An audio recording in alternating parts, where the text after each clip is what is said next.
Sawadee-Cap, bonjour à toutes et à tous. Aujourd'hui une petite vidéo de présentation de réplique d'Airsoft. Alors ce n'est pas une nouvelle réplique d'Airsoft, ça fait un petit peu plus d'1 an et demi que je l'ai commandé au début de la pandémie en fait.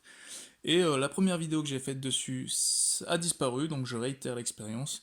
Comme d'habitude, YouTube, tout ce que vous allez voir là ne sont pas des armes à feu, ce sont des répliques d'Airsoft. Donc entre adultes consentants, on se tire dessus avec des billes de 6 mm, ça fait plutôt du bien. Alors comme vous pouvez le voir, c'est une réplique Army Armament, ils sont souvent maintenant sur ces codes couleurs pour leur emballage.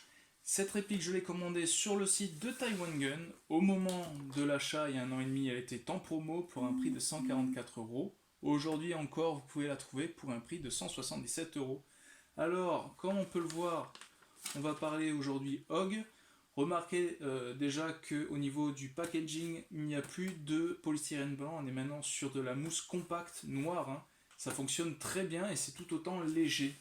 Alors, comme d'hab, il y a de la documentation qui est fournie avec. Par contre, je crois que j'ai perdu le petit manuel en français qui est fourni lorsque vous vendez des répliques en France, hein. On a également un petit test chronique qui a été effectué par l'équipe de Taiwan Gun. C'est plutôt sympa, ils ont même mis les coordonnées si vous voulez les contacter, et il y a le nom du technicien qui a effectué le test. Et bien sûr, on retrouve donc notre réplique. J'ai oublié de le mettre dans la boîte, mais il y a la tige de débourrage. On retrouve un chargeur ICAP de 300 coups. Voilà. On retrouve également, ça c'est plutôt sympa, une poignée voilà, qui se fixe sur les rails Picatinny, c'est pas ce qui va manquer hein, sur cette réplique. Il n'y a pas dans ce pack de batterie ni de chargeur de batterie. On va regarder quand même ça, je vais le mettre sur le côté, tout le reste. Alors avant de parler plus précisément hein, de la réplique, on va regarder un petit peu ses accessoires quand même. Parmi la documentation qui est présente dans la boîte, on retrouve donc un document qui a été lui réalisé par le staff hein, de Taiwan Gun.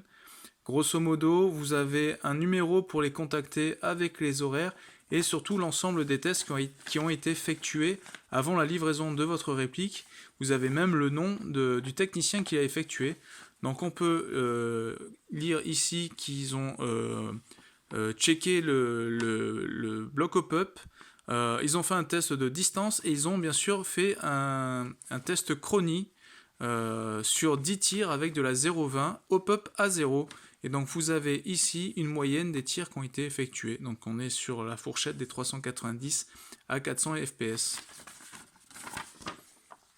Également fourni dans la documentation, on a le manuel d'utilisation. Donc là, c'est tout ce qu'il y a de plus simple. Il n'y a même pas la reproduction du HOG dans les dessins. Et un jeu de cible fourni avec. Voilà. Je sais pas si j'ai gardé le petit manuel en français. Ça fait un petit bout de temps maintenant que j'ai cette réplique. La tige de débourrage mesure 59 cm et est en plastique gris. Rien de compliqué dessus, hein. Donc on a bien ici un passage pour mettre un morceau de tissu ou un morceau de sopalin pour nettoyer ou débourrer votre canon interne. Voilà. Le chargeur est un ICAP avec une capacité de 300 billes. Il est de type gaufré et il est légèrement translucide afin de pouvoir observer le niveau de billes qui reste dedans. Pour insérer les billes, c'est par le dessus. Il y a une petite trappe d'ouverture, voilà.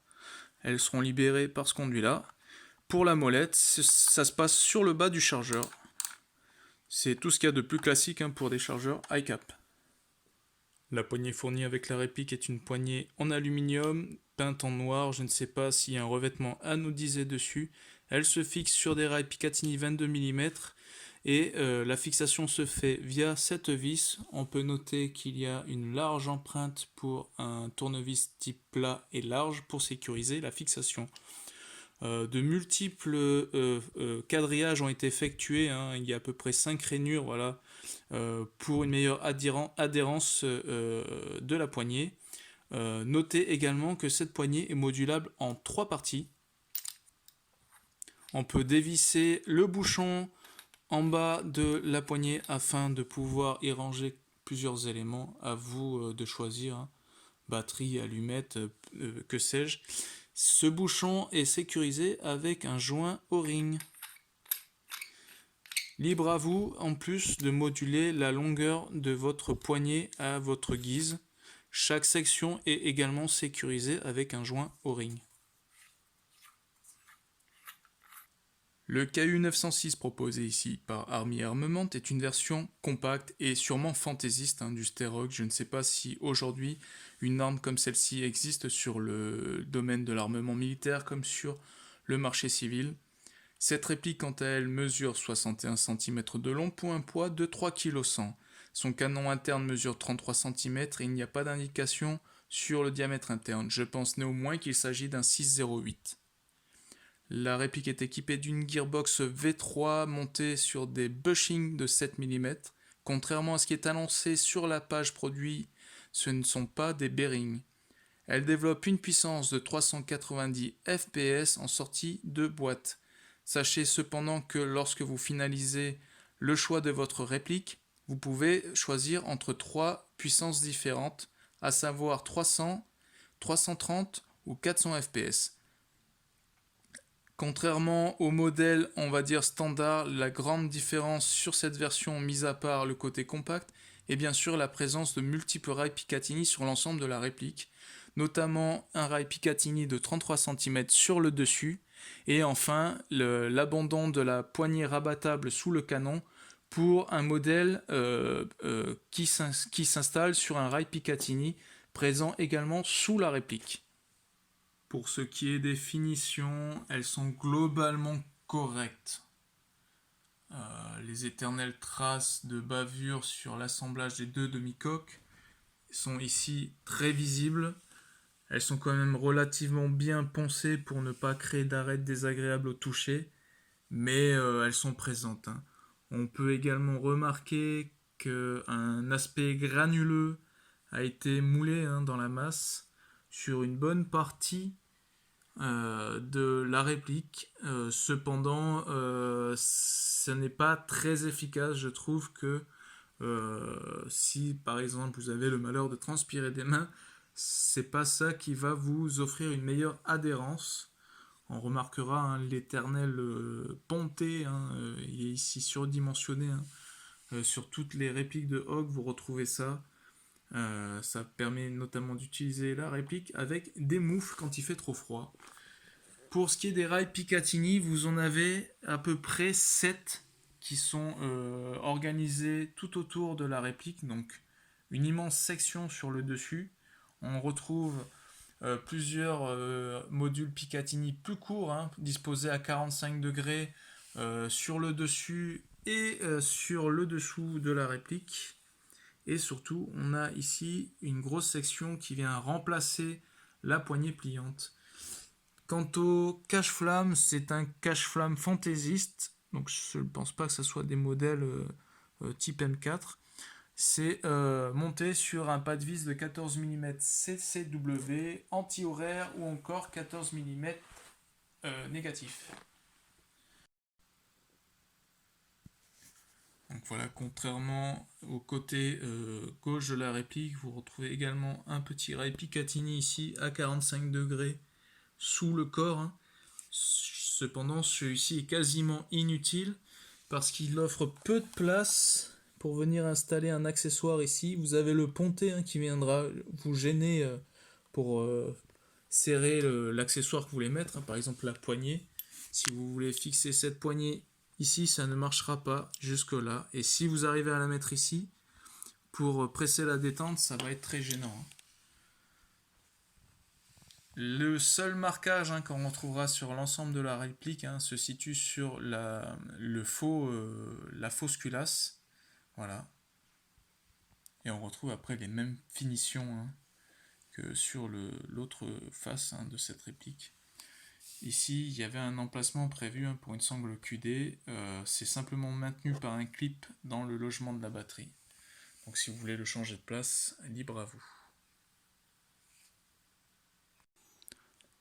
Les organes de contrôle sont quasiment tous ambidextres, à l'exception du levier pour déverrouiller le canon externe, ainsi que le levier d'armement. Ils ne peuvent pas être changés de sens, voilà. Pour ce qui est du sélecteur de tir, sur ce modèle, il n'y a pas de sélecteur de tir. Ceci étant en fait la sûreté, ici la sûreté est désengagée. Pour engager la sûreté, vous appuyez dessus et vous avez un témoin de l'autre côté qui indique que oui, maintenant la réplique est bien en sûreté. Le sélecteur de tir, quant à lui, se fait sur la pression de la détente. Je vous montrerai ça lorsque l'on effectuera les tests de tir. Vous retrouvez également à l'avant du chargeur ou de l'emplacement du chargeur un second bouton. En fait, celui-ci, c'est le bouton de déverrouillage du receiver. Si vous appuyez dessus, vous pouvez démonter la réplique en deux. Il est monté sur un ressort, mais faites attention, si vous appuyez trop fort dessus, il peut sortir de l'autre côté et sortir de son logement. Ce n'est pas compliqué à le remettre, mais ça peut filer quelques sueurs froides. Voilà.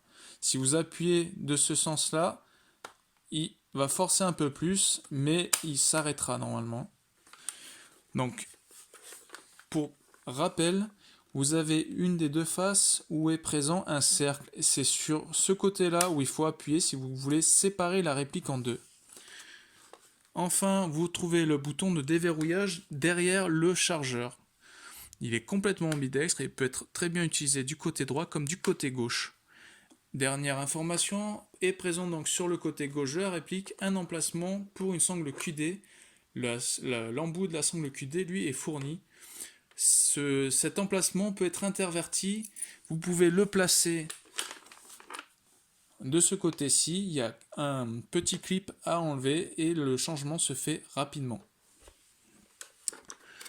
On retrouve également un embout en caoutchouc ici qui vient protéger la fenêtre d'éjection, la fausse fenêtre d'éjection. Celui-ci peut être interverti de place et ainsi permettre à un tireur gaucher d'effectuer le réglage du bloc au pup en tirant sur le levier d'armement. Le levier d'armement, quant à lui, est factice et ne sert en fait qu'à accéder au réglage du bloc au pup. Tout ce que vous avez à faire, c'est tirer dessus et venir le coincer dans le logement qui est prévu. Simple et efficace. L'alignement des organes de visée se fait relativement simple. Elle tombe presque bien sous l'œil. Il faut légèrement pencher la tête contre la crosse quand même pour bien aligner les organes de visée. Ce sont donc de simples organes de visée. Le sight arrière, on va dire, est mécanique. Il possède deux positions sur une équerre. Vous pouvez basculer les deux organes de visée. Cependant, ce sont exactement les mêmes ouvertures qui sont proposées. Donc ça n'a pas vraiment d'intérêt. La visée arrière est réglable en dérive. Quant à l'avant, c'est un simple guidon, on va dire, protégé par deux oreilles. Il est réglable en hauteur, mais l'outil pour le réglage n'est pas fourni. Je pense néanmoins qu'une simple clé plate relativement fine sera suffisant. Le réglage du hop-up peut s'effectuer de plusieurs manières, mais la façon la plus simple reste en actionnant le levier d'armement en arrière et en le coinçant dans le logement prévu. À cet effet, vous tirez le levier en arrière, vous pivotez légèrement sur le côté. Ça permet de maintenir la fenêtre d'éjection, la fausse fenêtre d'éjection en arrière, et vous donnant ainsi accès à la roue de réglage ici. Ça fait office de ball catch. Pour libérer la fenêtre, il suffit juste de relâcher la pression au niveau du levier. Pour accéder au logement de la batterie, il suffit d'enlever le talon de crosse. Alors il n'y a aucun manuel pour l'enlever. Vous tirez sur un des côtés et vous libérez le talon de crosse. On a un espace relativement important. Cela dit, le porte-fusible vient prendre une partie de cet espace. On peut notamment utiliser comme batterie des SOPMOD 7V4, des SOPMOD 11V triple cellule. Alors essayez d'en prendre les plus fines possibles. Ce type de batterie, ça doit être des types pack, rentre également. Et les plus adaptés restent quand même les mini packs, hein, qui sont voilà, qui vous laissent largement la place, l'espace après pour le câble. Celle-ci va demander de faire très attention au câblage. Et enfin, les plus simples à utiliser restent quand même les types Soap Mode. Alors, il n'y a pas de bonne ou moins bonne façon de le faire, hein. Le tout est de faire attention, comme je disais, à votre câble management. Il ne faudrait pas venir l'abîmer lorsque vous remettez le talon de crosse. Les lipos qui prennent feu, c'est vraiment pas de ce qui est conseillé, que ce soit à la maison comme sur les terrains d'airsoft.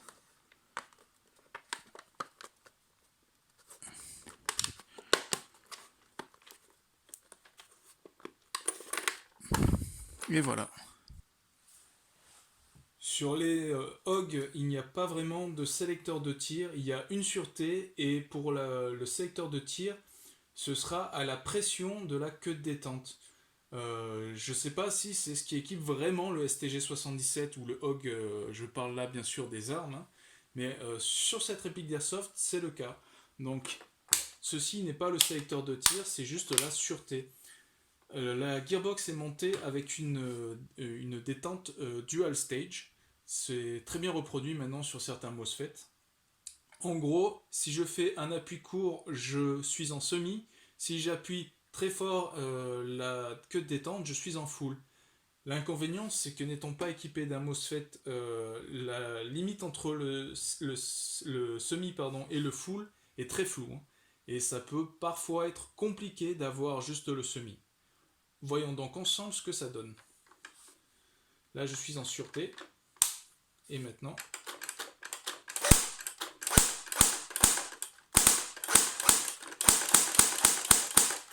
donc là, je fais des appuis courts et répétés pour le semi. Ah, là, j'ai essayé d'avoir encore du semi. Pour le full, il suffit d'appuyer franco dessus. Voilà. C'est pas évident. C'est pas simple comme système. Il y a un coup à prendre, mais ce sont des micro-switches qui auront très vite tendance à se fatiguer et du coup à perdre le semi. Et in fine, il faut remplacer ce système. Sachez-le, peu importe la marque de votre Sterog, c'est un système qui va s'abîmer et qui va finir par avoir ce souci.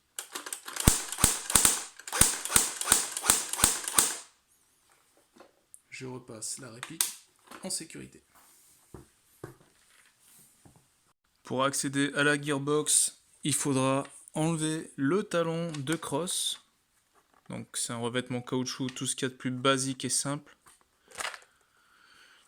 Et ensuite, voilà, avec un tournevis cruciforme, c'est mieux avec ce doigt-là, avec un tournevis cruciforme donc, démonter et déposer les deux vis pour pouvoir enlever la plaquette qui sépare la gearbox du logement de la batterie.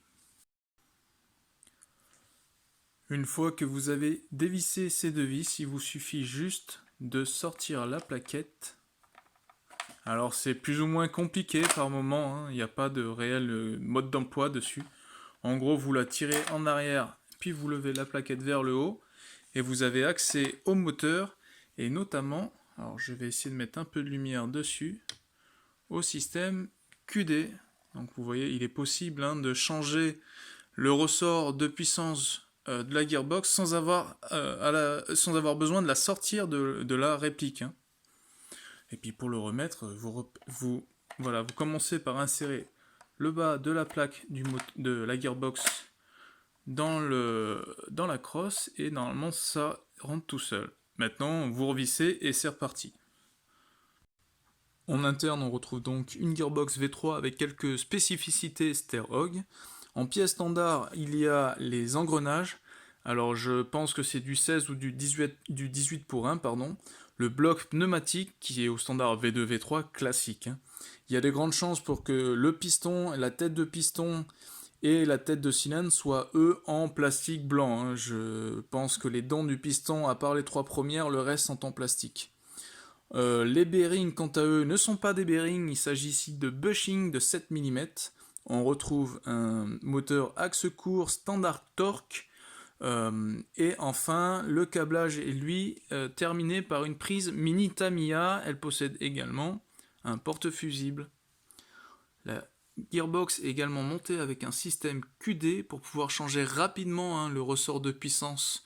Et pour ça, vous n'avez pas besoin de sortir la gearbox de la réplique. On note également qu'il y a voilà, le petit autocollant de garantie qui est placé sur le Spring Guide. Pour ce qui est des spécificités Sterog, alors premièrement, comme vous pouvez le voir sur le dessus, hein, sur la plaquette, il y a ici le faux bolt, hein. Lorsque vous tirez sur le levier d'armement, vous plaquez ça en arrière pour pouvoir faire le réglage du hop-up. Première spécificité, donc le nozzle, ici c'est un nozzle type HOG, il doit mesurer entre 24,5 et 25 mm. Seconde spécificité, l'ensemble, hein, du switch. Donc là on est sur une queue de détente type HOG, donc ça ne ressemble pas à celle des AK ou à celle des G36. Et il faut savoir que pour schématiser ça simplement, il y a un système de va-et-vient en fait dessus. C'est pour ça que vous voyez après plusieurs câblages, hein, sur ce switch.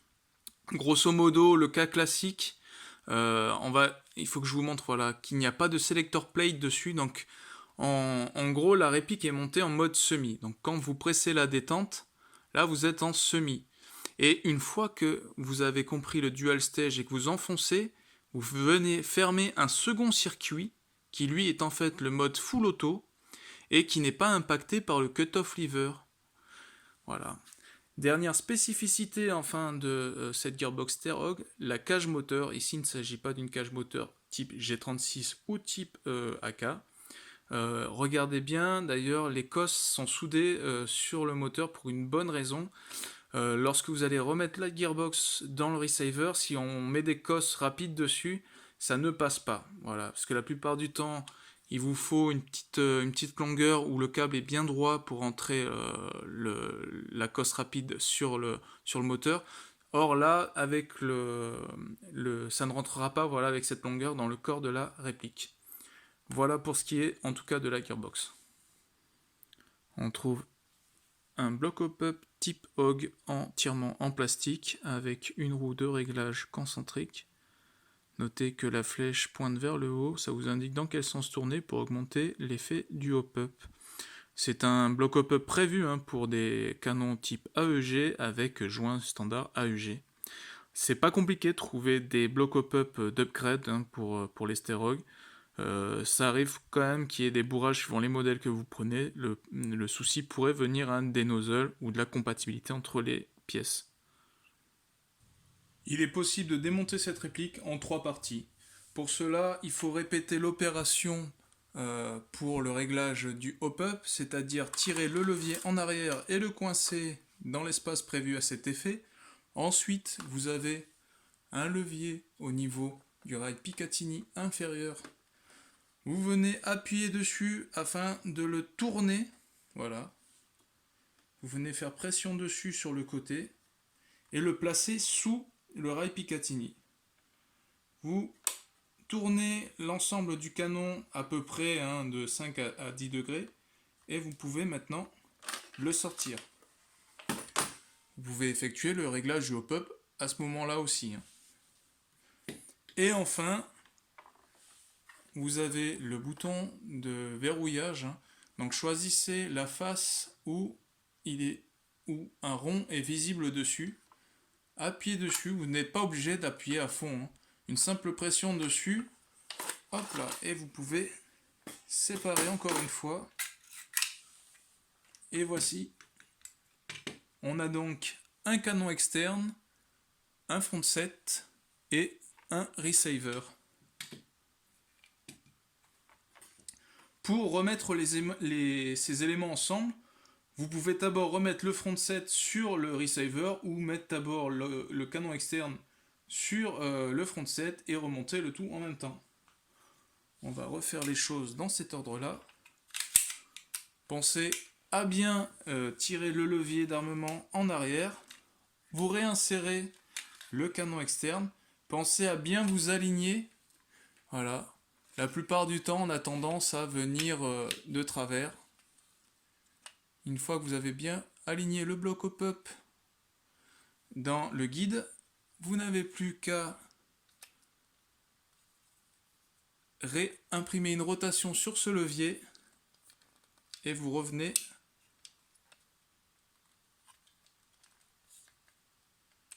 voilà. Pensez à bien placer l'axe du rail Picatinny, on va dire à peu près à 5 heures sur une horloge. Appuyez sur le levier et venez tourner. Et enfin, présentez les deux parties de votre réplique l'une en face de l'autre. Alors j'essaye de le faire tout en regardant le retour de l'image. N'oubliez pas, il faut que ce bouton soit encore enfoncé. Une fois que les deux parties sont emboîtées, vous venez appuyer de l'autre côté et vous avez verrouillé votre réplique. Le levier d'armement s'est libéré tout seul, mais là après voilà, vous n'avez plus qu'à faire ça. Vous avez remonté la réplique. Pour la compatibilité des chargeurs, je ne dispose pas de chargeur autre que Jingong et Battleaxe. Alors on a ici un chargeur Jingong iCap lui aussi. Il s'enclenche, il n'y a aucun jeu par contre. Aucun jeu latéral. Il se désenclenche plutôt facilement. Et enfin un chargeur Battleaxe, c'est un mid-cap. Alors ce sont des chargeurs en polymère avec un quadrillage d'imprimé dessus. Et il y a des petites fenêtres où on peut apercevoir voilà, des fausses munitions. Je les ai pris parce que j'ai trouvé plutôt sympa et qui allait bien avec l'aspect général de la réplique. Là aussi également, les chargeurs s'insèrent très bien. Il n'y a vraiment aucun jeu.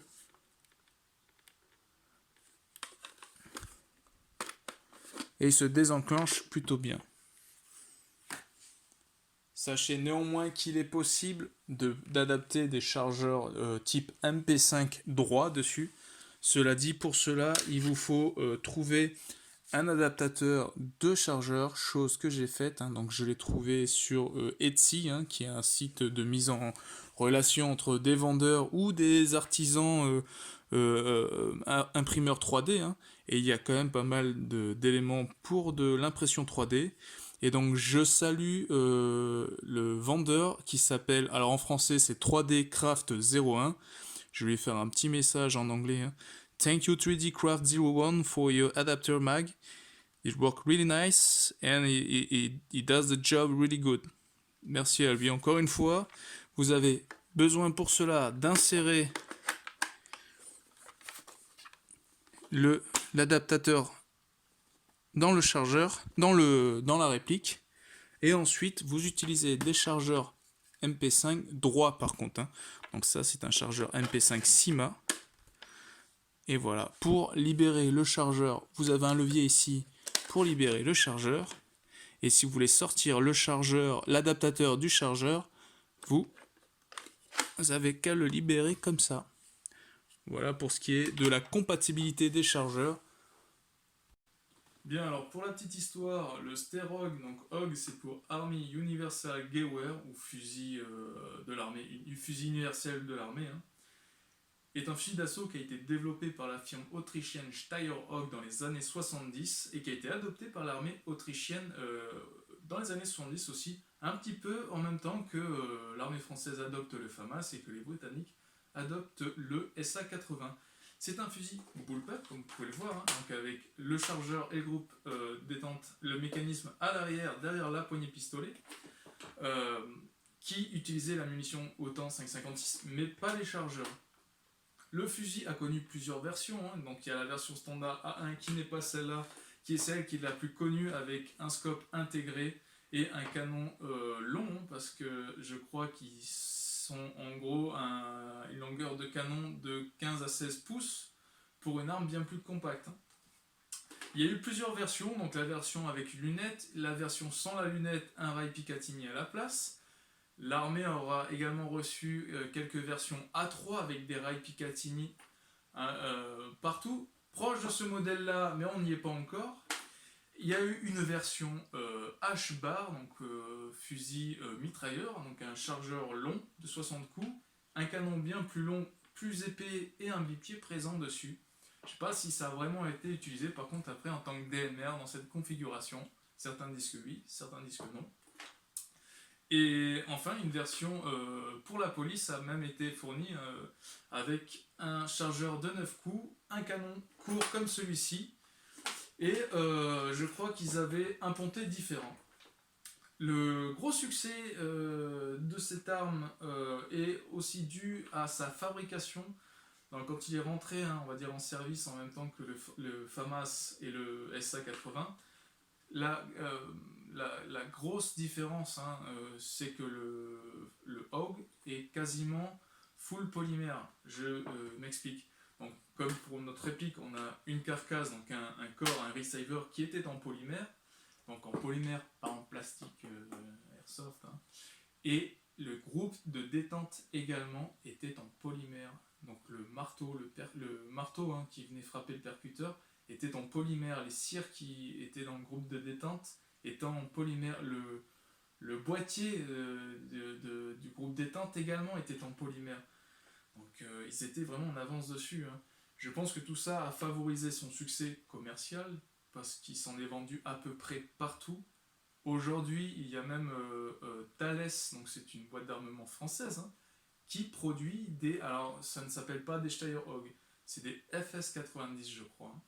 Mais oui, le Steyr-Hog est même produit... Alors, je ne sais pas si c'est produit sous licence ou si c'est une fabrication complètement indépendante, mais qui s'inspire fortement du Steyr-Hog. Mais c'est également produit en France. La Nouvelle-Zélande, l'Australie sont équipés, c'est leur arme de dotation, l'Autriche encore aujourd'hui. Je crois même que les modèles qui équipent l'armée australienne sont des modèles proposés par Thales, si je ne dis pas de bêtises. Voilà, donc gros succès commercial et gros succès culturel. Je suis un gars des années 80, mes premiers FPS, on va dire, d'adolescence, c'était Counter-Strike. Voilà, pas ce modèle-là, la version A1 bien sûr, la version mythique.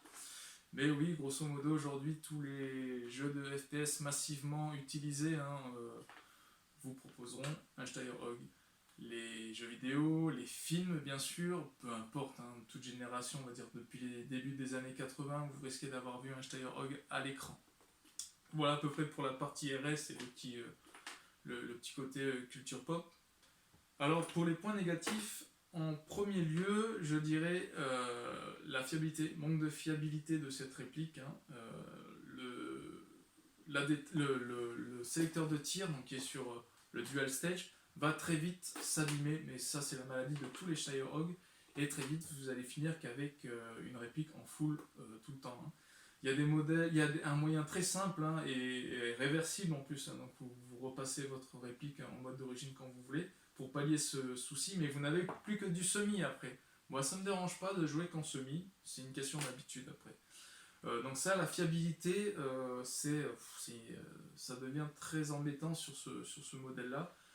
Il y a à peu près, je dis grosso modo, 20 marques d'Airsoft qui ont répliqué ce modèle-là depuis, je crois que ça fait, allez, on va dire bientôt 20 ans, que les HOG sont répliqués dans le domaine de l'Airsoft. 20 ans si ce n'est plus. Ils ont tous reproduit, en tout cas dans le domaine des AEG, ils ont tous reproduit la réplique avec le même défaut, la détente qui s'abîme très vite. Ça, c'est dommage. En 20 ans minimum, ils n'ont pas pensé à améliorer ce souci-là. Donc, point négatif, fiabilité. Deuxième point négatif, sans MOSFET, le problème de fiabilité dont on parlait, il s'aggrave. On est sur des finitions correctes, mais juste correctes. Les plastiques font rapidement du bruit. Pour ce qui est des traces de moulure, elles sont acceptables, bon, parce qu'on est à 144 euros là. Je répète, par contre, c'était au moment de l'achat, sinon en ce moment il est à 177 euros.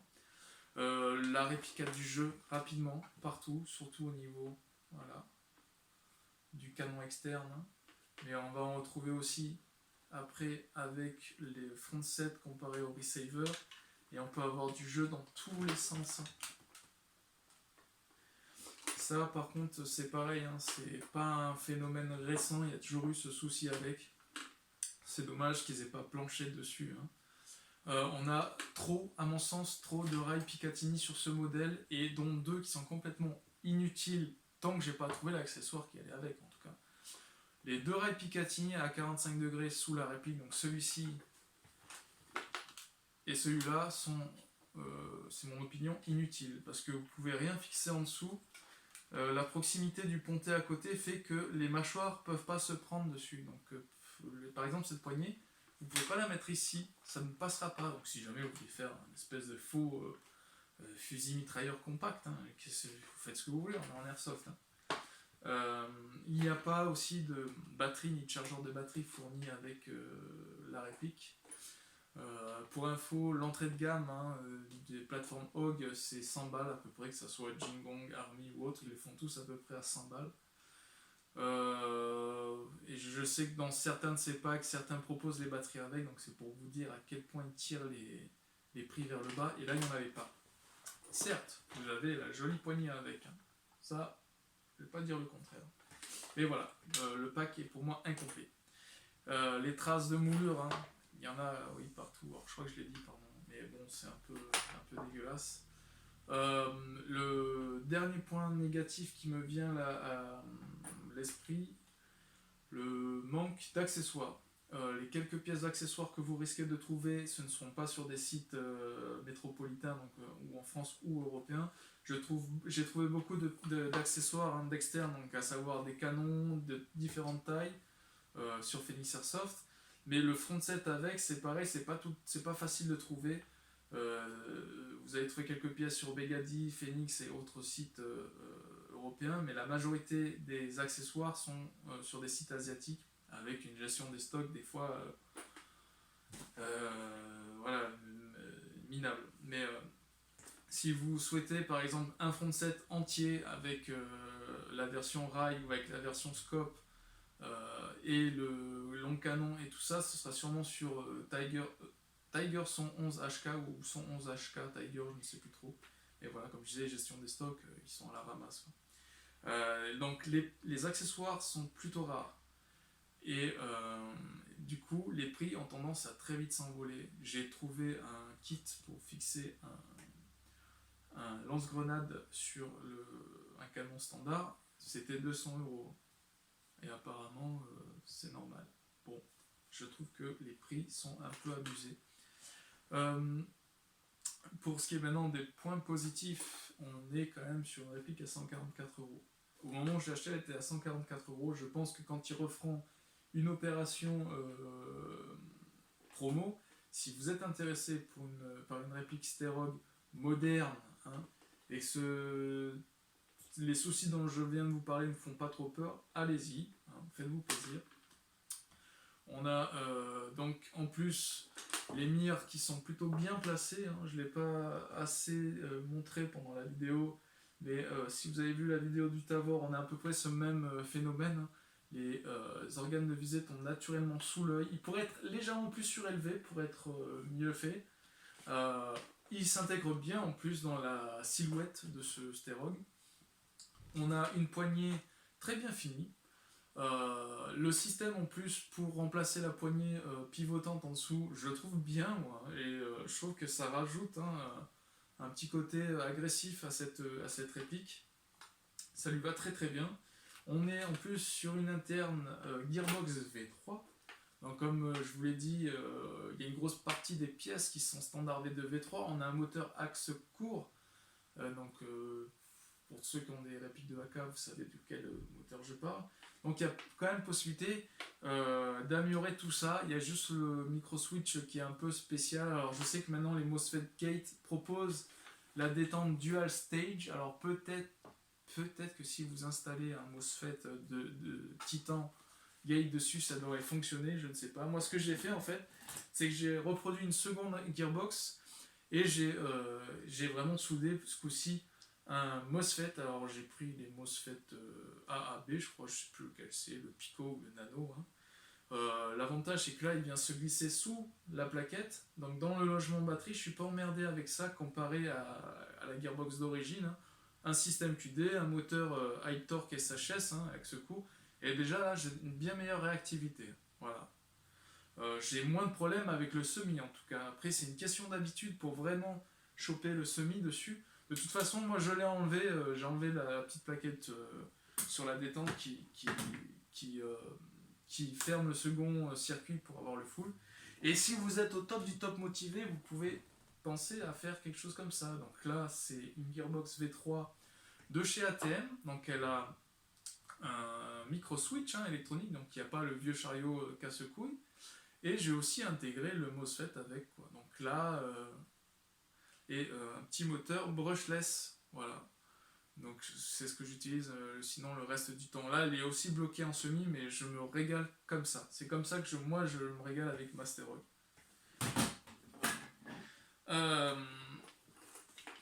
On a en plus un des gros points positifs de cette réplique, c'est la modularité. Alors, je vais m'expliquer très vite. La modularité, c'est quand vous pouvez changer le type de longueur de canon hein, rapidement sans devoir tout démonter. Certaines maintenant répliques de M4 le proposent rapidement. Vous pouvez tourner tout le canon, le garde-main et sortir l'ensemble du garde-main, canon externe et canon interne et bloc up pour changer avec une autre taille.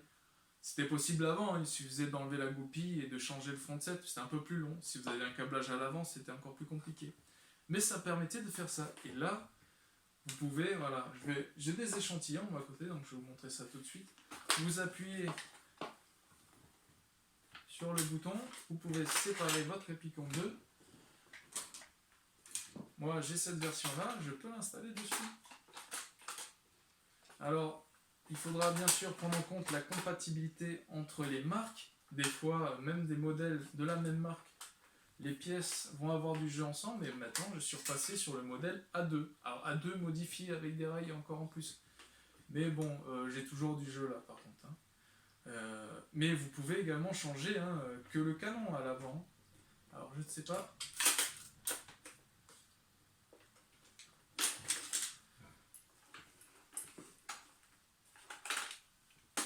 Je vais essayer de faire ça vite fait, bien fait.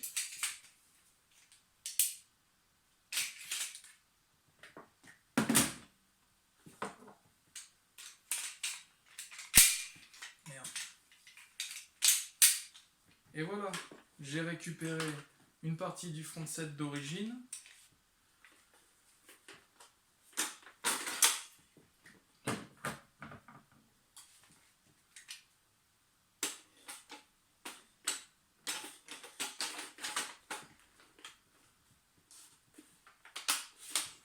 Voilà ce que je parle moi de modularité.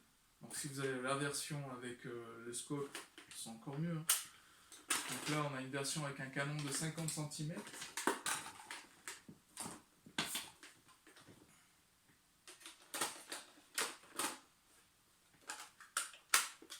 Et maintenant vous avez un DMR avec un canon de 650 mm. Vous voyez ce que je veux dire? Vous mettez ça dans une valise, vous avez une seule base de réplique avec trois configurations, 330 mm, 500 mm et 650 mm. Une réplique, trois possibilités de jouer. Voilà. Après, j'arrête avec les conneries, mais autre point positif hein, de cette réplique, son poids. Bon là, c'est pas la plus légère. Hein. Avec cette configuration, elle est encore plus lourde. Mais on est sur une réplique.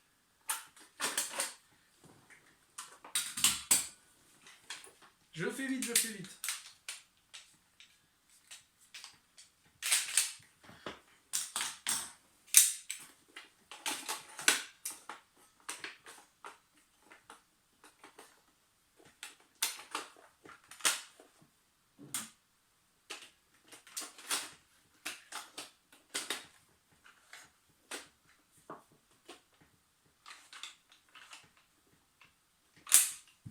On est donc sur une réplique de 3,1 kg. Et encore une fois, sur les bullpups, l'avantage c'est qu'avec la répartition, une bonne répartition des masses et le plus lourd proche de l'épaule, ça vous permet de jouer plus longtemps sans vous faire mal au dos, aux épaules et compagnie. Et tirer d'une seule main est bien plus simple si vous devez progresser rapidement. Voilà, il y a quand même le subtil mélange des inconvénients et des avantages, hein, comme je vous l'ai dit. Moi, si je devais faire une conclusion à tout cela, à 144 €, je la conseillerais à n'importe quel joueur débutant, à condition qu'il se fournisse après, qu'il trouve lui-même la batterie et le chargeur de batterie. À 177 €, je ne sais pas trop si je la recommanderais à des débutants, hein. Maintenant, ceux qui veulent des hogs et qui savent comment upgrader et améliorer les performances de votre réplique, allez-y, faites-vous plaisir. Même à 177 €, ça reste encore largement avantageux, hein. Ce sont après globalement un bon rapport qualité-prix, hein, même si aujourd'hui ce sont des répliques qui sont un peu vieillissantes dans leur conception, un peu comme le MK23, si vous voyez ce que je veux dire. Ça fait quoi? Ça fait plus de 20 ans qu'aujourd'hui le MK23 est produit, copié, reproduit. Et il n'y a pas eu de réelle amélioration dessus. Voilà, là ce que je m'attends, moi, un de ces quatre, c'est qu'il replonge vraiment dessus A à Z et qu'il nous fasse quelque chose de sympa, hein. Je sais que GHK apparemment ont bien recopié, hein, l'arme réelle et que le Sterog de chez GHK est considéré comme un des meilleurs GBBR, GHK tout confondu, voire même GBBR tout court. Après les goûts, les couleurs, voilà. C'est une réplique quand même qui est sympa après à l'utilisation, mais qui, de par son manque de fiabilité, risque très vite d'être handicapant. Donc je pense que oui, effectivement, elle serait plus destinée à pas des joueurs confirmés, mais à mon avis à des joueurs qui sauront comment, comme je disais, améliorer les performances, bidouiller et rattraper les défauts de cette réplique. Maintenant, encore une fois, moi j'ai eu à 144 €, je vais pas, je vais arrêter de me plaindre sur ce prix, quoi. Voilà, j'espère quand même que cette vidéo n'aura pas été trop longue, parce que c'est toujours trop long, et que ça aura apporté quelques lumières à ceux qui étaient intéressés sur ce type de plateforme. J'espère que vous allez bien, que ça ira mieux demain, et je vous souhaite à toutes et à toutes une bonne journée, et je vous retrouve pour d'autres vidéos. Nana.